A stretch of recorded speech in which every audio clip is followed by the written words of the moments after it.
Bismillahirrahmanirrahim. Assalamualaikum warahmatullahi wabarakatuh. Selamat siang, selamat pagi, selamat sore, selamat wayah kieu. Kepada para penonton semuanya, selamat datang di channel YouTube Bapak Milenial, Idola Keluarga, Keluarga Idola. Nah, alhamdulillah pada kesempatan kali ini kami bisa bertemu kembali nih dengan Teh Upi atau Teh Rahminawati PhD. Kita ngobrol-ngobrol lagi tentang dunia pendidikan. Kalau kemarin kita ngomong tentang sekilas tentang dunia pendidikan secara fondasi, hari ini kita ngomong dunia pendidikan secara orientasi. Baik, kelas rusuh itunya kalem. Baik, kita sapa dulu pemateri kita atau narasumber kita, tamu kita, Teh Rahminawati Damang. Teh Upi. Teh Upi. Teteh. Sekarang mah saya akan konsisten nyebutnya Teteh. Kalau pertemuan yang lalu ada Teteh, ada Ambu, jadi masih kena gado-gado. Nama sudah mulai bisa konsisten ya, insya Allah. Ya Teh ya. Iya, ini salah satu podcaster jujur. Jujur ya, ada jujur. Karena ini tidak ada editan sebetulnya.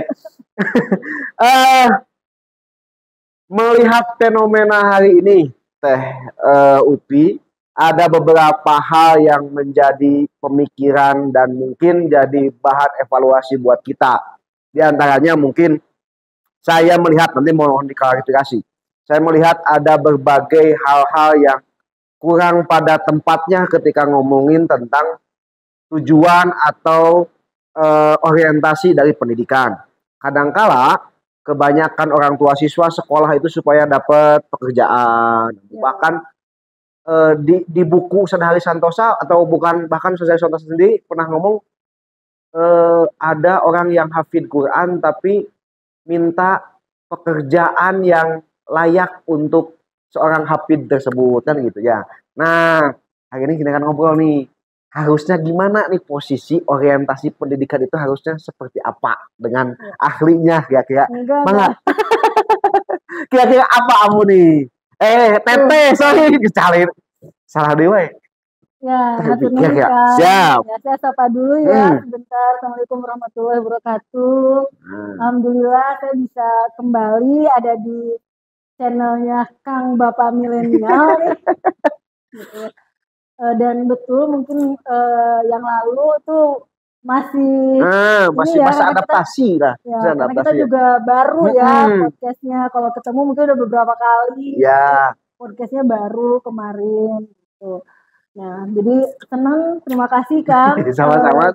Masih bisa ngobrolin lagi ya tentang masalah pendidikan yang nampaknya memang luar biasa beratnya ya. Kalau kita menunggu kapan kontribusi nyata kita gitu kan nggak tahu ya kapan gitu. Jadi mudah-mudahan ya lewat podcast kita kali ini gitu dan ikhtiar ya Bu ya. Seterusnya ini adalah salah satu ya ikhtiar kita juga gitu, salah satu kontribusi kita juga di bidang pendidikan. Betul. Jadi kalau nunggu Akang saya jadi pemangku kebijakan dulu kan kapan gitu ya. Sekarang mah kita mudah-mudahan aja ada 1-2 orang yang dengar terus kemudian merasa merasa tergugah dan ada hal yang membuat dia jadi lebih baik gitu. Nah, itu kan kita senang ya. Walaupun cuma 1 atau 2 orang ya tidak masalah. Betul. Nah, itu. Nah, balik lagi ke yang tadi jadinya tuh gitu. Nah, kalau sekarang tadi kata Akangnya pendidikan itu sudah tidak atau banyak yang tidak pada tempatnya. Jadi pertanyaannya memang harusnya tempatnya di mana? Bagaimana? Iya, gitu betul. Ya. Gitu atau tujuannya orientasinya itu apa gitu. Nah, saya lupa ahlinya siapa gitu. Cuma saya baca di buku itu beliau itu memikirkan tujuan pendidikan khususnya di Indonesia itu riset lebih dari 20 tahun dan masih belum bisa menemukan apa sebetulnya tujuan dari pendidikan itu. Jadi belum ketemu ya sebetulnya belum ketemu gitu loh, gitu ya. Gitu. Jadi no wonder kalau sekarang tujuan pendidikannya jadi macam-macam dan kembali Betul. pada masing-masing individu gitu ya. Berarti bakal kalau belum ketemu secara roadmap atau tujuan pendidikan itu ya berarti dalam prakteknya masing-masing itu punya tujuan masing-masing berarti Ambu gitu. Atau Ya, gimana? Dia jadi kayak Kalau gitu, begitu ya? gitu ya, gitu. Tapi ya akhirnya mungkin ujung-ujungnya tergantung pada referensi setiap orang. Betul, Nah, betul. sekarang kita lihat misalnya saja di ini, tujuan pendidikan nasional. Misalnya tujuan pendidikan nasional itu untuk apa? Membuat apa tuh kan? Tujuan pendidikan nasional menurut Undang-Undang Sisdiknas nomor 20 tahun 2023 tentang menjadikan manusia yang beriman, beranak mulia, bercita-cita tinggi, terus kemudian dalam rangka mewujudkan cita-cita pendidikan nasional kalau nggak salah. Luar biasa. Nah, coba kalau lihat lagi ke sana, pertanyaannya ya, apakah semua keluarga gitu yang punya anaknya ya di sekolah atau jadi anak didik gitu, jadi peserta didik, baca nggak tuh tujuan pendidikan itu? Kata-kata enggak. Rata-rata tidak ya. Kalau guru, saya yakin lah pendidik pasti pernah belajar. Sedikit aja yang lupa gitu. Tapi orang tua tuh nggak tahu, lupa, tidak tahu gitu loh. Gitu. Padahal sebetulnya kalau kita merujuk banyak buku referensi ya, misalnya dari Al-Ghazali gitu. Al-Ghazali itu tujuan pendidikannya tuh apa sih?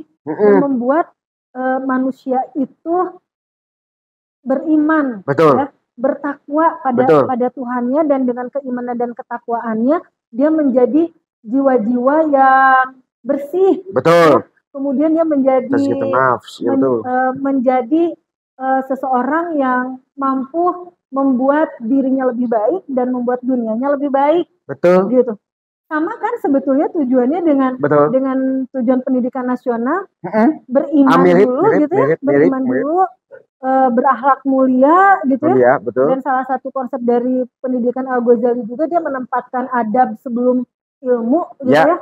Nah, yang disayangkan itu pada level-level yang praktis ketika tujuan pendidikan ini diturunkan ya di dalam kurikulum, di dalam pembelajaran di kelas dan di dalam pembelajaran di masyarakat itu tidak sampai. Gitu. Jadi yang tadi balik lagi ya, kenapa sekolah gitu kan, kenapa menyekolahkan anaknya agar anak saya pintar. Kalau udah pintar anak saya bisa bekerja di tempat kerjaannya bagus, bisa gajinya tinggi, bisa jadi pejabat, bisa punya rumah, punya mobil, naik haji, menghajikan orang tuanya, gitu kan ya, dipandang luar biasa di masyarakat, punya status sosial yang bagus, tinggi, gitu ya, hidupnya enak nyaman, berakhir ujung-ujungnya ya udah baik, ya, udah baik gitu kan.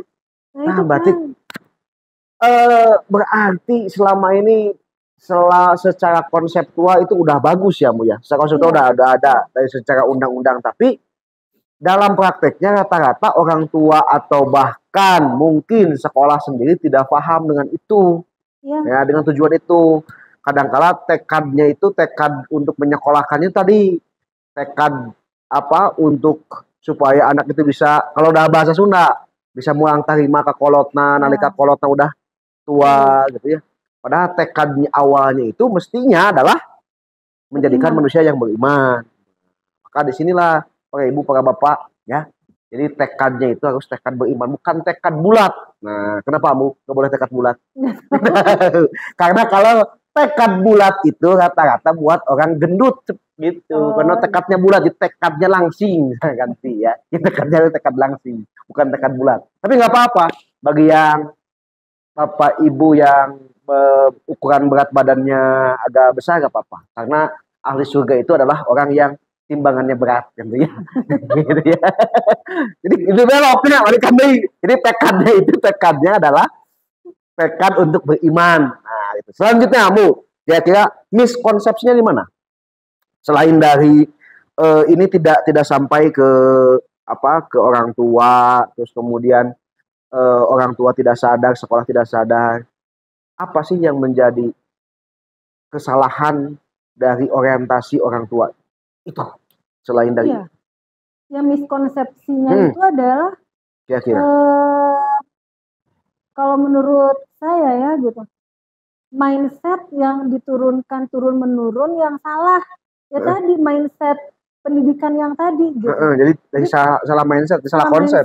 Mindset dari awal dan secara turun menurun akhirnya terbentuklah gitu mindset di masyarakat yang berbeda dengan tujuan pendidikan yang seharusnya gitu. Jadi ketika pendidikan itu suksesnya itu diukurnya bukan seberapa jauh kemudian dia beriman ya.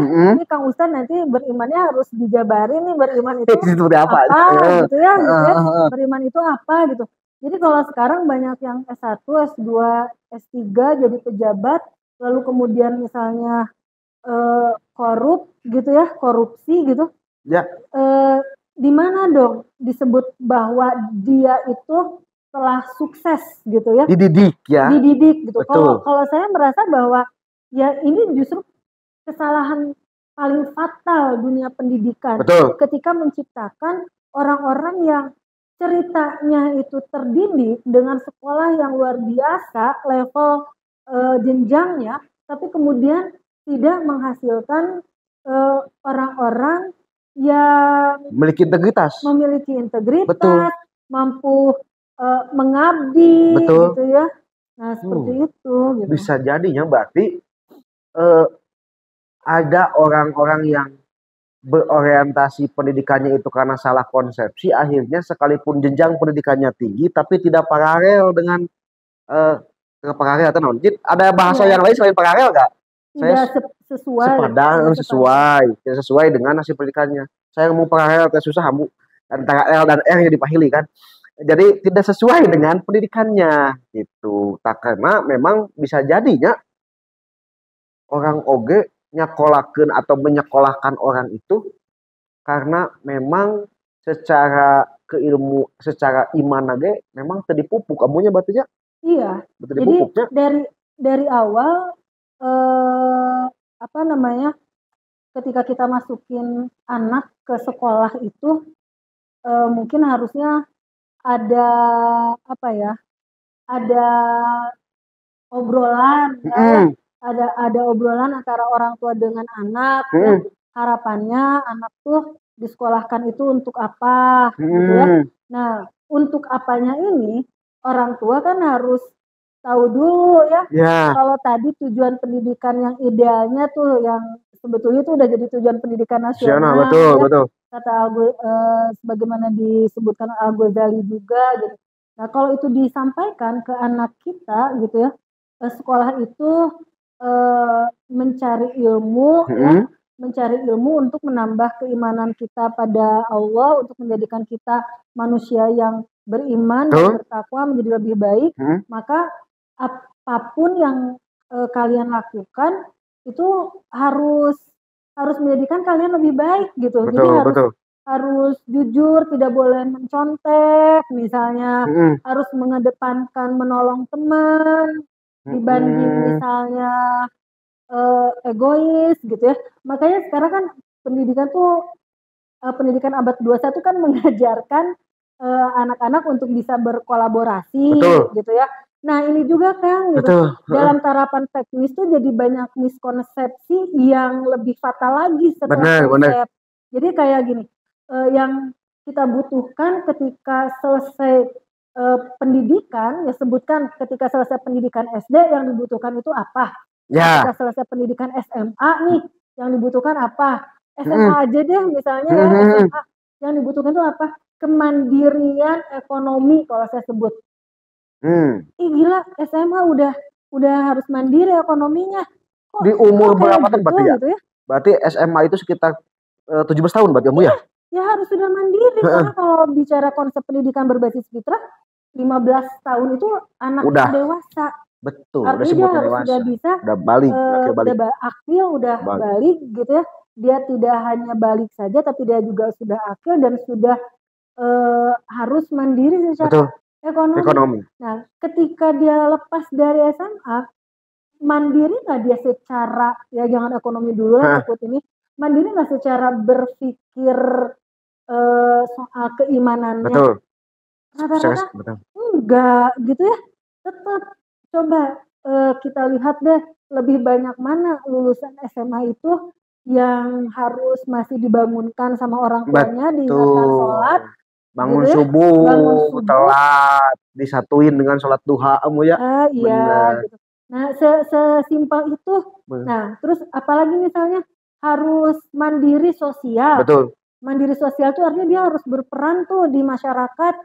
Nah, pertanyaannya banyak yang mager. Sekarang itu nggak bisa bicara, nggak bisa jadi, nggak bisa berbaur dengan masyarakat. Sulit mengungkapkan perasaan. Sulit mengungkapkan, apalagi misalnya dia menjadi agent of change gitu atau change maker gitu di masyarakat tuh masih nggak mungkin ya kalau dia komunikasinya jelek. Iya, masih jauh gitu. Nah, pertanyaannya adalah disiapkan enggak anak-anak itu oleh institusi pendidikan ini untuk menjadi anak-anak yang skillful, turun ke masyarakat.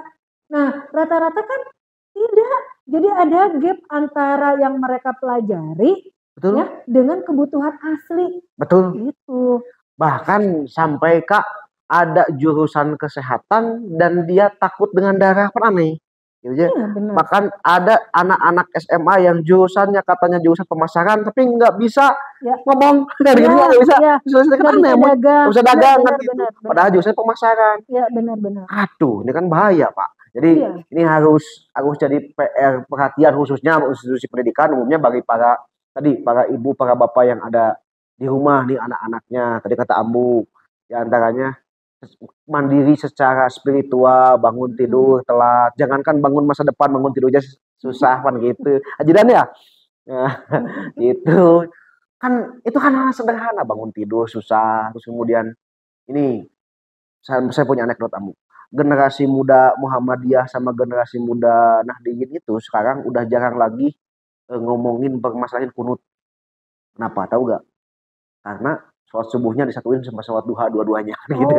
Jadi bukan gara-gara mereka sudah saling memahami. Bukan, jadi gara-gara telat. Jadi udah nggak ngomongin masalah kunut lagi. Nah, balik lagi. Nah, jadi gitu. Jadi kebanyakan tidak bisa tadi skillful, kemudian pada umur 17 justru ketika beres SMA itu dia bingung pasti ngapain ya. Iya, karena tadi gitu, dia tidak disiapkan pendidikan baik di rumah maupun di sekolah, tidak menyiapkan dia siap dengan kehidupan nyata. Betul. Gitu. Itu gitu ya. Kalau orang yang mungkin lahir dari keluarga yang cukup berkemampuan misalnya ya, mungkin dengan mudah dia masuk kuliah. Tapi itu sebetulnya hanya memperpanjang pengangguran ya. Masa pengangguran dia aja secara bergengsi. Gitu. Nah ini kan sebenarnya gitu kan ya mudah-mudahan enggak ya. Cuma kebanyakan kan kita lihat fenomenanya tuh seperti itu. Gitu ya gitu. Nah harusnya tuh disiapkan gitu. Nah saya sempat ya beberapa waktu ke belakang tuh bertemu di pinggir jalan, saya jajan gitu. Nah dia tuh salah seorang pedagang apa ya, cimol atau apalah yang udah lumayan tuh omsetnya gitu ya. Kalau menurut saya dibanding mungkin dengan gaji Pak dosen, Bu dosen. Jauh ya Bu. Ya, tapi punten gaji saya 2,5 Bu. Oh Masya Allah. Tanggal 2 gajian, tanggal 5 koma. M ya. 2 bukan 2,5. Tanggal 2 dapat gaji, tanggal 5 saya koma gitu. Berarti hidup saya cuma 3 hari gaji. Itulah di Indonesia tuh kayak gitu ya. Jadi guru-guru tuh kayak gitu, Pak. Mohon diperhatikan, Pak. Silakan. Lanjut, Abu. Tadi sama oh iya. Nah, terus pas ketika ngobrol, dia kebingungan, anaknya baru lulus SMA gitu ya. Terus tidak mencarikan pekerjaan untuk anaknya gitu ya. Terus sama saya ditanya, kenapa enggak anaknya jualan gitu kayak bapaknya gitu, punya roda yang lain gitu. Jadi aneh gitu mendengar saya bicara seperti itu tuh gitu. Terus saya tanya gitu, pernah nggak anaknya dibawa jualan gitu ya? Dibawa jualan? Nggak pernah, bahkan anaknya juga nggak tahu sama sekali gitu soal bagaimana jualannya ini gitu berjalan gitu ya, dari mulai produksi sampai pemasaran. Nah ini kan sayang loh Betul, betul. gitu hal-hal yang seperti ini gitu, yang ini tidak kasusnya pasti bukan sama bapak ini aja gitu ya Mm-mm. gitu, sama banyak keluarga di Indonesia yang mereka sudah jadi mungkin yang tadi tuh bapak pedagang, ya pedagang apa dong ya, disebut kecil juga sebetulnya omsetnya Agak-agak besar. lumayan gitu kan, gitu. Nah, ini yang jadi PR gitu, bagaimana, eee, mindset pendidikan itu menyiapkan seseorang yang, siap sebetulnya apa ya, Hadapan dengan dunia berhadapan kehidupan. Kehidupan dengan sebenarnya ya. kehidupan gitu Betul. ya. Nah, padahal kalau anaknya yang tadi itu diajarkan ya, itu kan, skill aja mau anaknya lanjut kuliah atau siapa Betul. tahu, ketika dia levelnya sudah di SMA dia bisa jualan yang sama tapi Betul. dengan konsep yang lebih Berbeda dengan keren zamannya dengan kan zamannya betul. gitu. Nah, yang kayak gitu. Betul. Jadi kadang kala ada konsep kayak gini juga, Bu. Sebagian nih orang Sunda, orang Garut khususnya, ketika ada orang tuanya yang dari sejak kecil dia mengalami kehidupan yang punten ya, tidak terlalu berada, kemudian dia Iya, sukses, kemudian dia ngomong, mun bisa mah kehidupan ulah kealamanku budak. iya, Nah, terus saya gitu aja dalam iya, bahasa Sunda. Translate sendiri ya. Jadi kalau bisa itu kehidupan saya itu jangan teralami oleh anak saya. Kan selalu ada filosofi orang Garut tuh kayak gitu iya, kata-kata. betul betul Nah, betul. gimana Ambu melihat situasi itu yang kadang-kala dalam persepsi orang tua bahwa yang justru mengantarkan dia meraih puncak keberhasilan itu adalah situasi yang tidak Yang keras nyaman, gitu ya, yang keras. yang keras. Tapi kadang-kala dia sendiri suka ngomong, mudah-mudahan ini mah tidak teralami oleh anak saya kan Iya, gitu. iya, Akhirnya jadi ya kayak tadi bisa jadi ya. iya, Dia jadi betul kayak betul. gitu nya. Iya. Mhm. Nah, mindset itu tuh banyaknya justru dimiliki oleh orang yang, bukan mindset Mhm. yang Mhm. betulnya ya, yang betulnya bahwa, eee, mendidik anak itu harus melalui fase sulitnya anak Betul. gitu ya, Heeh. ada tantangannya buat anak, justru itu, dimiliki oleh misalnya orang-orang keturunan Heeh, Chinese gitu, bener. Bener. orang-orang yang sudah punya mindset, the rich mindset Betul, betul. katanya gitu. Betul, betul. Nah, malah yang tadi kalau orang Sunda tuh Emang kebanyakan gitunya. Heeh. kayak gitu, Heeh. padahal dia tuh sukses loh dari berdagangnya, sukses loh dari bertaninya, sampai bisa nyekolahin anaknya di level kuliah Atasnya, gitu bener. ya. Tapi kemudian tidak cukup mempersiapkan anaknya untuk bisa menghadapi dunia yang sesungguhnya Betul. gitu. Nah, jadi, eee, kembali lagi pada itu sih, pada pendidikan pendidikan apa ya disebutnya, ya Mmm. parenting, Mhm, mhm. pendidikan parenting yang dimiliki oleh keluarga itu Pendidikan keluarga, ya, sendiri gitu ya, ya, ya, betul, gitu. betul. Jadi jangan memang pendidikan parenting itu banyaknya yang rely on apa ya, yang mendasarkan kepada pengalaman Mhm. Masa pengalaman lalunya. masa Mas dia masa masa lalu gitu ya, orang tuanya dia heeh, bagaimana gitu. Tapi ya perlunya kita orang tua itu terus meng-upgrade ilmu itu, adaptif, heeh. agar kita juga punya tambahan lain dari orang-orang lain yang bahkan kita nggak kenal gitu ya, Betul, betul. nggak kenal gitu. Justru saya dari Menlu ya, Bu Mhm, Retno gitu ya, beberapa waktu juga sempat banyak, mhm, di media-media gitu yang beliau katanya dari nothing ya, mhm. jadi seseorang saat ini gitu, pernah merasakan satu kondisi di mana makan pun harus Wih, dengan garam gitu ya, dan level menteri itu ya? level menteri gitu, level menteri luar negeri gitu. Nah, dan dia, bersyukur justru merasa bahwa tantangannya itu adalah bagaimana menciptakan kondisi tekanan yang sama tekanannya dalam, rupa yang berbeda pada anak-anaknya ketika Mhm. dia berkecukupan, dia Ah, berkelebihan. Itu yang menjadi heeh, heeh, sulit heeh, gitu heeh. kan ya, gitu. Itu yang menjadi sulit karena kan kalau kita orang Sunda lagi, Mhm. saya punya apa, anak saya minta apa, Langsung langsung kan dikasih, ya, heeh. kalau enggak kita merasa jadi orang tua yang Yang menzolimi gitu kan. merasa gagal kalau kita tidak bisa memberikan anak, barang-barang yang dia inginkan. Iya, gitu. Tapi Mhm. akhirnya ya, harus harus ngerem gitu Mmm. itu gitu dan itu ya taunya dari mana ya, enggak dari pengalaman dulu kita gitu, tapi Mhm. dari bagaimana kita mencari tahu gitu yang seharusnya itu seperti apa gitu. Betul. Makanya ya kita kan berdua sama-sama Nah, nyari ilmu ya, pendidikan berbasis fitrah gitu. sama-sama belajar, Nah, betul. ternyata dari ilmu pendidikan berbasis fitrah itu ya Eee, betul-betul ya dalam kondisi apapun, eee, apa namanya, orang tua itu jelas harus menyiapkan anak ya dengan pembelajaran seperti apa di level-level usianya. Mhm, Dan kerennya lagi, betul. pendidikan berbasis fitrah ini menurut saya adalah pendidikan yang bisa diaplikasikan sama semua kalangan. Tiap lapisan, betul. Nah, gitu ya. Jadi ada beberapa hal yang mungkin tadi disampaikan memang salah secara konsep, salah praktek, akhirnya ya jadi kemana-mana efeknya. Baik secara ke orang tua dan lain sebagainya kita. Nah, hari ini Ambu sebagai sebuah closing statement nih Mhm. kira-kira terkait orientasi pendidikan yang ini baru kita kemas di awal-awal. Nanti mungkin kita lebih dalam di pertemuan-pertemuan selanjutnya.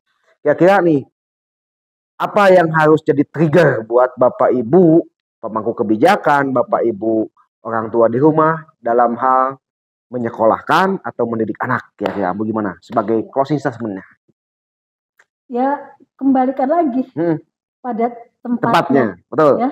Meskipun banyak ya tadi ya yang, Hmm, masih mencari hmm, sebetulnya apa gitu ya. Karena dengan berbagai hal yang terjadi memang jadi ada kebingungan ya melihat betul. tujuan pendidikan kita ini orientasinya tuh kemana gitu. Hmm, Tapi kan setelah kita tadi ya, melihat ya tujuan Sisdiknas yang ternyata sama gitu ya dengan, betul. tujuan Eh, pendidikan secara Islam Islam, gitu ya, yang tokoh-tokoh muslimnya, tokoh-tokoh muslim juga gitu ya, kita kembalikan lagi tujuan pendidikan itu pada hitohnya, betul. ya pada tempat, yang seharusnya gitu ya, Hmm, gitu. Nah ini perlu, eee, usaha yang luar biasa juga gitu ya, betul. mencoba untuk, bahkan mungkin kayak, mengembalikan mengembalikan sesuatu pada tempatnya itu sesuatu yang lebih sulit dibanding kita memulai dari Dari awal, awal, betul. gitu. Jadi tugas dari pemerintah tidak hanya merespon berbagai permasalahan yang terjadi dan berbagai tantangan yang banyak yang harus dihadapi saat Hmm, ini gitu ya, di dunia pendidikan gitu dengan zaman yang sudah luar biasa, bergerak begitu cepat, tapi bagaimana juga, mengembalikan kesadaran semua pemangku ya semua stakeholders gitu, hmm, dari mulai pemangku kebijakan, dari mulai penyelenggara pendidikan, sampai pada, masyarakat ya, orang tua dan peserta didik gitu, untuk tahu ya kembali tujuan dari pendidikan itu sebenarnya adalah apa, gitu. betul. Jadi pagar-pagarnya itu semua akan ada di sana ya. Eee, ada mungkin, yang tadi belum sempat Hmm, saya coba hmm, sampaikan, Ki Hajar Dewantara juga betul. ya, mengatakan bahwa tujuan pendidikan itu adalah untuk memerdekakan, manusia Betul, gitu ya, menjadi seseorang yang menemukan dirinya secara spiritualitas dan betul, kemudian menjadi seseorang yang, eee, jauh lebih baik dan membuat betul, keadaan lebih baik betul, gitu. betul, betul. Nah, itu yang bukan tujuan pendidikan sih, itu yang disampaikan oleh Ki Hajar, Dewantara. Dewantara salah satu, konsep pendidikannya gitu, Hmm, seperti itu. Nah sekarang kita tinggal mempertanyakan lagi ketika kita masih selalu orientasinya pada hal yang sifatnya itu, materialistis, hmm, pada hal yang sifatnya itu, sangat duniawi gitu ya, kita coba gitu arahkan kembali gitu pada pendidikan yang tadi yang sesungguhnya hmm, gitu ya. hmm, Dan ketika bicara pendidikan Islam juga itu orientasinya adalah kebahagiaan kok gitu ya. betul, Kebahagiaan dunia dan akhirat betul. gitu, bukan hanya kebahagiaan di akhirat aja lalu, Toh, oh berarti harus, menderita-menderita gitu. berarti dulunya teh harus repot, tentunya Repot kayak gitu, bagaimana? tidak gitu, tapi kebahagiaan di dunia dan di akhirat gitu dan kebahagiaan itu adalah sesuatu, eee, apa ya, output nyata dari dari kesuksesan pendidikan itu sendiri. Hanya memaknai kebahagiaan ini juga yang masih harus kita diskusikan. Salah, Mungkin benar. bisa saat ini, tapi kebahagiaan yang seperti apa ya, kebahagiaan yang tadi pendidikan kita itu harus menjadikan kita orang yang beriman dan bertakwa. Jadi kebahagiaan juga kebahagiaan menurut versi Allah gitu ya. Gitu. Kalau menurut versi Allah ya seperti apa gitu. Nah, ini masing-masing setiap orang punya perjalanan kehidupan, pemaknaan yang berbeda-beda. Termasuk saya dulu misalnya bahagianya dulu tuh seperti apa, ternyata setelah belajar banyak hal gitu, oh ya sekarang punya definisi kebahagiaan yang berbeda gitu. Itu harus ada tersendiri tentang nanti tahan dulu, kamu spill dikit kan tadi. Kalau tadi sudah spill dikit. Nah, nanti kita akan ngomong ini tentang ke depan. Mungkin pertemuan yang akan datang lah, kita akan ngomongin tentang definisi kebahagiaan versi pendidikan. Mau nih judul namanya dikemas nanti ya. Yang jelas karena tadi ada beberapa hal yang salah di tujuan, salah di praktek dalam tujuan itu, akhirnya ya secara individu dia tidak menemukan makna individu dalam pendidikan, secara lembaga dia juga tidak menemukan arah dalam menentukan mau digimanain anak-anak kita, secara negara tidak menemukan makna pendidikan itu sendiri. Kenapa?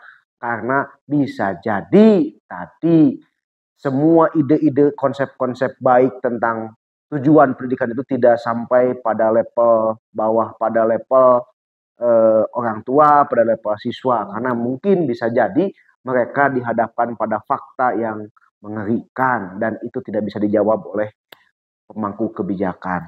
Seolah-olah anak-anak itu tidak akan hidup di dunia nyata, anak-anak itu seolah-olah dia hanya belajar di kelas dan dia tidak tahu apa yang terjadi di luar kehidupan sekolah. Maka ketika tujuan pendidikan tidak mampu menjawab tantangan dari masyarakatnya, tantangan dari lingkungannya, itu sama seperti kita nunggu kereta di halte bus. Jadi tidak akan pernah ketemu. Terima kasih, kita akan ketemu lagi di lain kesempatan. Terima kasih. Tadi saya nyebutnya teteh di awal, tapi di perjalanan nyebutnya ambu lagi. Jadi mohon maaf ya. Terima kasih Teh Upi dan teman-teman. Kita ketemu lagi di lain kesempatan. Saksikan terus tiap minggu kita insya Allah update tentang dunia pendidikan dan ngobrol-ngobrol tentang masa pendidikan. Boleh Bapak Ibu yang ngasih kritik, komen, saran, boleh komen di bawah ini ya, di bawah ini ya. Silakan dikritik, dikasih saran, kami sangat tunggu atau bahkan ngasih insight ke kami apa yang harus kita bahas dalam dunia pendidikan yang bisa relate dengan kehidupan Bapak Ibu. Terima kasih sekali lagi Teh Upi dan